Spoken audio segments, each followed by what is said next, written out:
I don't stand side by side with nobody till I bleed with them first. What did we just see? You probably think this world is a dream come true. When I step into this ring, yeah, bro, I am addicted. Don't sleep on Luca!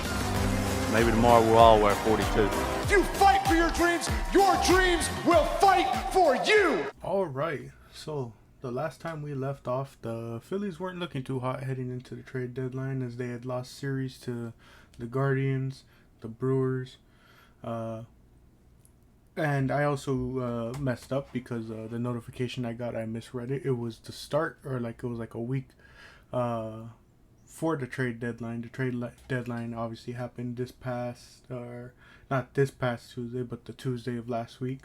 That's when the trade deadline was, and the Phillies actually ended up making some moves, like I was suggesting. And it's real interesting to look at the time period from last video to now, because so much has happened. There's so much to analyze about what went down, but it's definitely, I really don't know what way to describe it other than like this sort of past stretch of games have really kind of demonstrated just how much this season has been filled with all these ups and downs, But let's start off with what was good from the past stretch of games. First pitch swinging. Oh, and first pitch crushing! So, even though it is more recent, we obviously got to start off with the fact of the Trey Turner standing ovation. Now, this came as a result because of what happened in our Miami series. Now, the good thing is we did take that Miami series. We took it 3-1. That's really what you want to see, especially as we're trying to close the gap on not only the wild card spot, but give ourselves such a lengthy lead above others. Like right now, as it currently stands, I think we are tied with the Giants. Both of our teams are 62 and 52, and right behind us, in sort of that what do you call it? In the hunt is technically Milwaukee's there. They're in the wild card, but you have teams like the Cubs, who are 59 and 55, Cincinnati, who's 60 and 56, and Miami obviously is 59 and 56. They're about half a game out from being in the hunt and getting towards that sort of race back in it. And those wins against them definitely helped our case. So winning that series is real well, but there's obviously the one thing that sticks out, and that's the walk-off loss. Now, this one was a game that went I forget how many innings it went, but this is one that went into those extra innings. It went all the way to the 12th. And it was a decent game from the Phillies, but also it was a point of struggle. We were up 5-2 at one point, and then in the 8th inning we let up 2 runs. In the 9th inning we let up a run. We let them come back and tie it up. We get to the 10th, and both teams found a way to score 2 runners. And you're just going back and forth. You're having to use up the bullpen and all that. Really trying to. What's it called? Really just, they were trying their hardest to try and get this over with, win this game, and we get to the I believe it was in the 12th where a play just gets right by Trey Turner. I've talked about it on this podcast a lot about that Trey Turner has really been messing up a lot in terms of the errors. It's been sort of a issue this sort of season. As it currently stands, he has 13 errors on the season, 3 away from tying his last year's total. I'm not gonna act like I've been the biggest Trey Turner supporter, especially because if you listen to these past episodes, you can hear me. I've criticized a lot of his game, and what he's done this season. I've talked about how many times he's had his errors, how many times he's hot or cold at the bat, So I'm not free from the fact that, it's not like I haven't been one to criticize him, but, it was definitely tough after seeing that game, and it was definitely tough watching how he was after that game, because everyone was obviously mad at the guy. They were like, you make that save, you make that play, the game's over. We win this. If the two games, or if the game after goes the same way, we possibly sweep the Marlins right there. But similar to so many players on our team, just like Alec Bohm last year, Trey just owned up to it. He was like, that's on me, that's my fault. And they ended up saying that like he stayed in the batting cages till like midnight, just upset with himself and all that.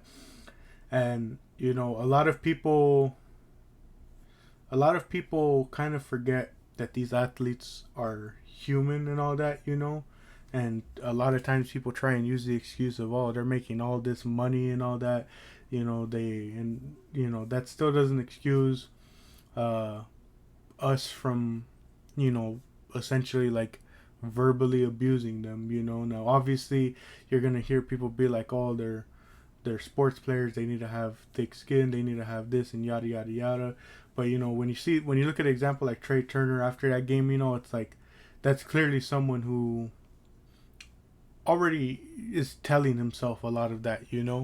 Like there's no point in us like saying anything to them, because what we're saying they're probably already thinking. Like everything that we could have said in criticism of Trey Turner after that game, we saw him come on and say it himself. Like he basically showed like, yeah, I know I messed up. I'm already thinking about how I messed up. It's like these players know more than anyone, and it's not like they don't care and all that. And so that sparked this huge thing where people were like, instead of criticizing Trey, instead of booing him, instead of getting angry at him, show him support.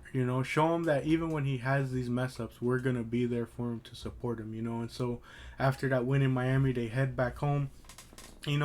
And in that first series against the Royals, he goes up to bat, and it was just such a beautiful image to watch that game and see, all those people just immediately, as soon as they saw him coming out, everyone got up and gave him a standing ovation and all that. And to the people who want to be like, oh, we're just babying these athletes, it's like, no, it's just simply showing support for your players when they're struggling, because what is booing them and insulting them gonna do? You're just gonna drive those players away from your franchise, and then you're gonna be complaining and being bitter for the rest of their career. You're gonna be like, oh, this guy left, he didn't have it in him. And it's like, no, why would you stick in a fan base in a city where these people aren't are being, I don't really know what's the word, but they're good fan bases will obviously be there and support their players even through like the bad stretches. Now that's not to say that like you make them be complacent with being bad, but it's like you show the support where you're like, hey, we know you're struggling a bit, we just want you to know that we're still gonna be here like supporting you and cheering for you. And a lot of people like to give Philly flack, but like when you look back, it's like, yeah, you can pick and choose and really make your and really help your argument in any case. Like you can pick and choose athletes that felt unsupported by the Philly fan base, but it's like for everyone you choose, there's another, the other side can pick as well. Like how much support did the Philly fan base show Markelle Fultz, hoping for him to get on his feet, and then it's like at some point you just have to, a new situation is probably best for both teams, which ended up being an example with Markelle Fultz and the Sixers, and so similar to here, it's like we got to show Trey support, because again, also he signed on for like 11 years or something like that. He's gonna be here for a while. He may not be here for that whole contract length, but he's gonna be here for a while under that contract, and there's no point in souring the guy on the city and ostracizing him just because he has a bad game or two. And guess what? This standing ovation ended up helping, because it's like, yeah, we didn't win that game, but then in the next game, wasn't that the game that he hit a 3-run home run, I'm pretty sure? Like, it's obviously helping him out. Like, he's been playing pretty well since then. He had 4 RBIs that game. He had, he did have a home run. And he also had a double.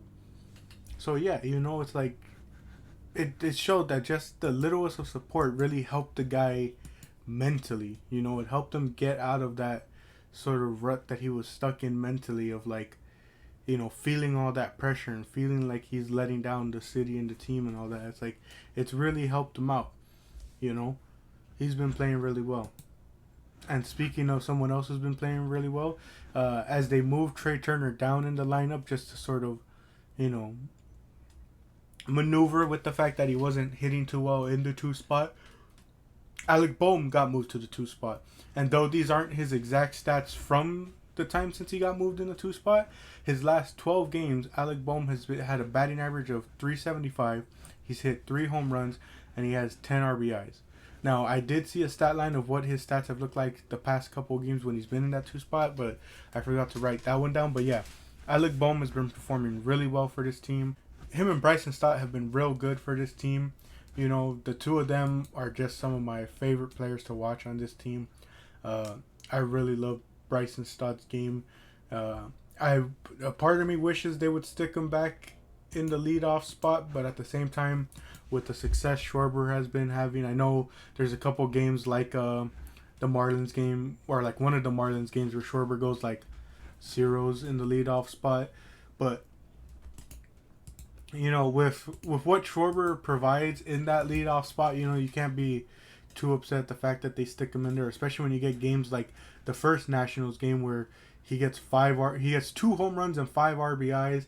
The game against the Royals, he has a home run and 2 RBIs, and he had 3 hits that day.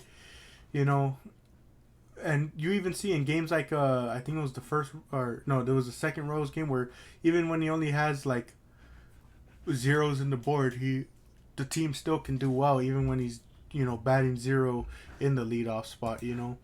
And, you know, Stott's been doing pretty well in his spot too, you know. He's getting on base a lot as always. He still gets his RBIs from time to time. In one of the games against the Royals, or the final game, he had a home run and 3 RBIs. That was a real good game for him, you know. But yeah, Alec Bohm, Bryson Stott have been doing really well. We'll talk about it in the bad as to what led to this, but Johan Rojas has been doing really well. He's been filling in nicely, and honestly, I think he should be a guy that's kept on the roster. I know a guy like Cave has a bit more power, as we saw when he got his home run yesterday, but to me, with a team that desperately needs defense in the outfield, again, like I've said in previous episodes, I think I'd much rather just see that combination of Marsh, Rojas, and Pache playing left and center field.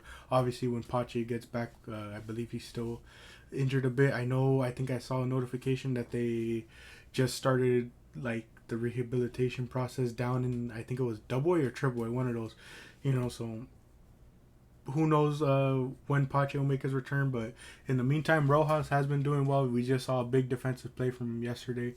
You know, another young guy that hopefully finds a spot and role in this team, you know, and I definitely want to see a couple more at bats for him, just because I want to see, like, I want to get to know his game more, see, you know, is he more of a power hitter, contact hitter, you know, what do we got in the guy, and, you know, again, defensively, he can really help out.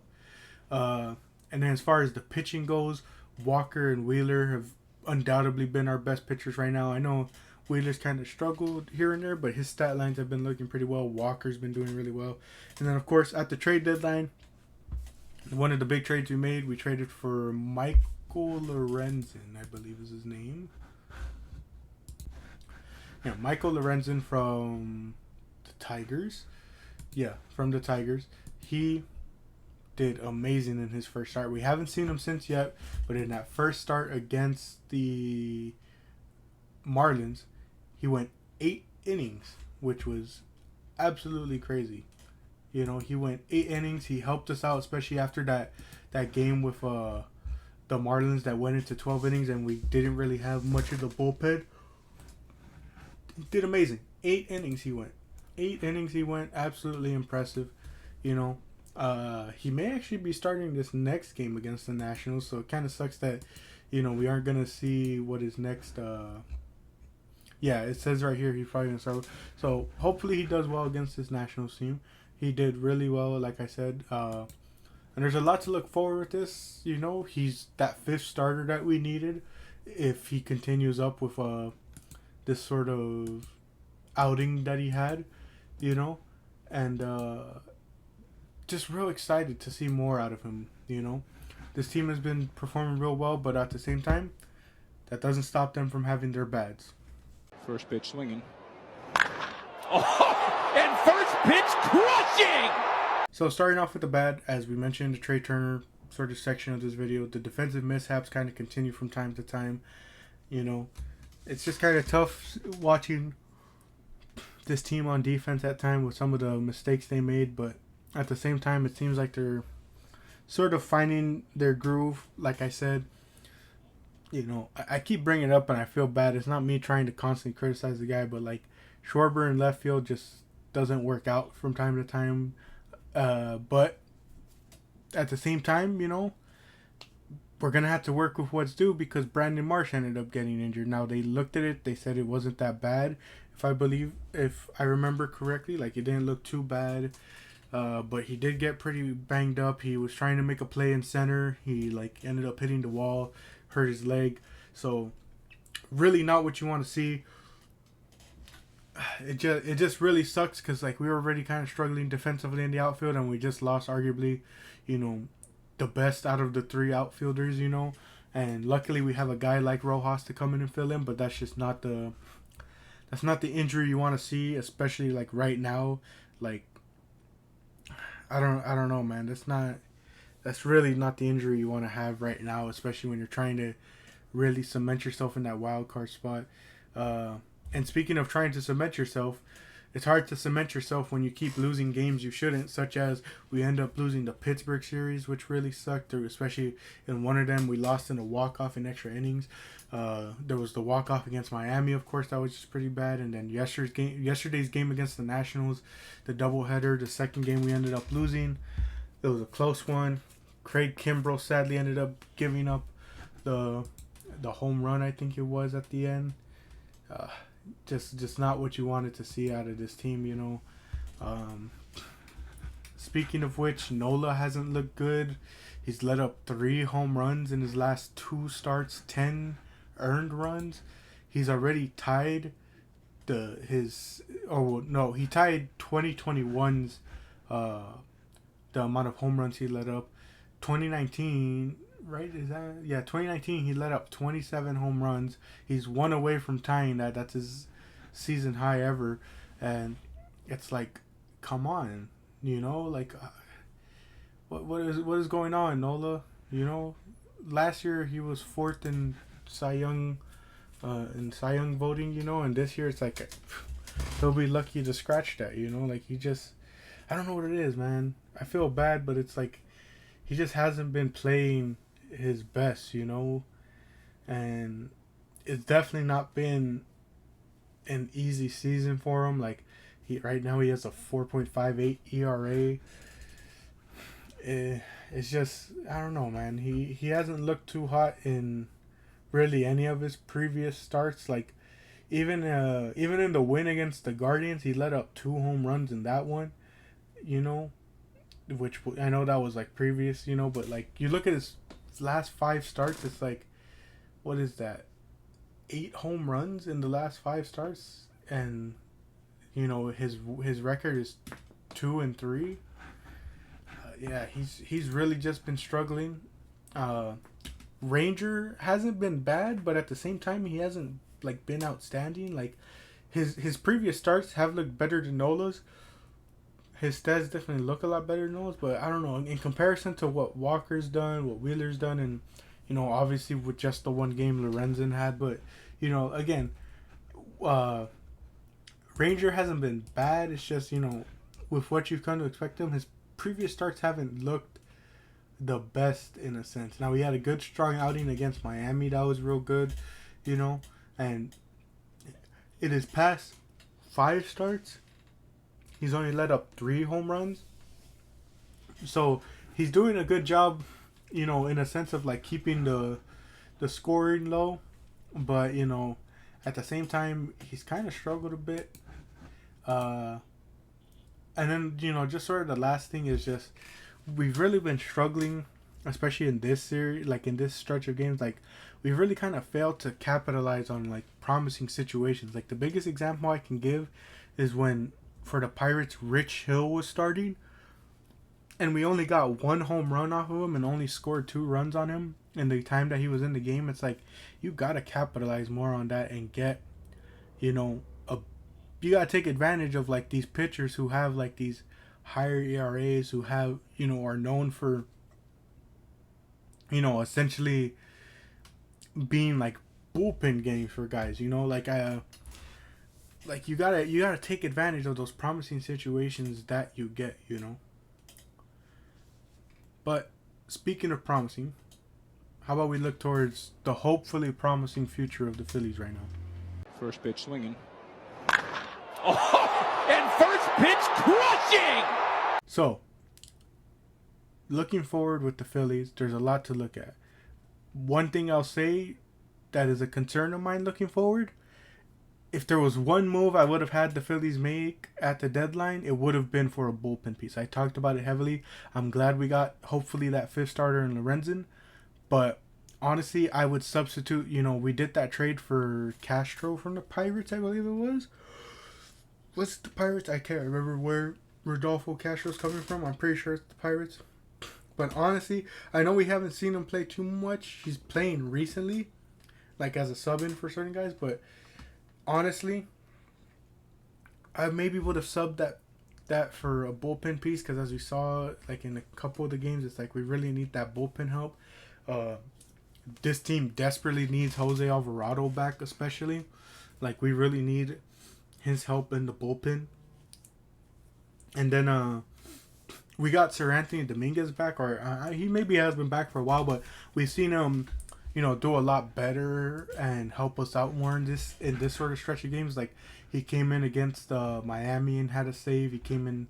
Oh yeah, he had 2 saves against Miami actually. You know, so he's come in and helped out a bit. But we obviously need him and Alvarado back. Those 2 were our biggest 1-2 punch in the bullpen last year. You know, so we especially need them back.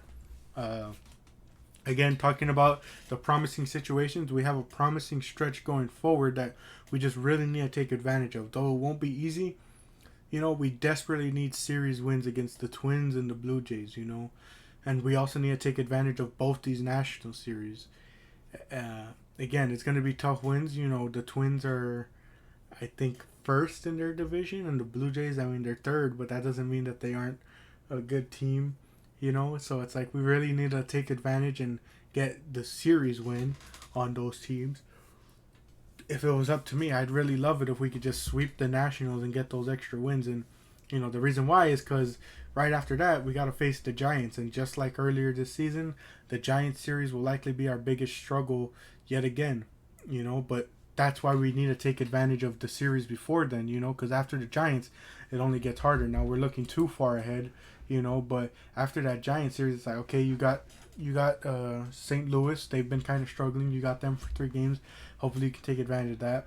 But then you got the Angels, who, though they've been struggling, they're still not giving up on the playoff push. You know, they really want to get Trout and Ohtani to the playoffs. So it's like, you know, they're going to be fighting hard. We got to take advantage of those 3 games.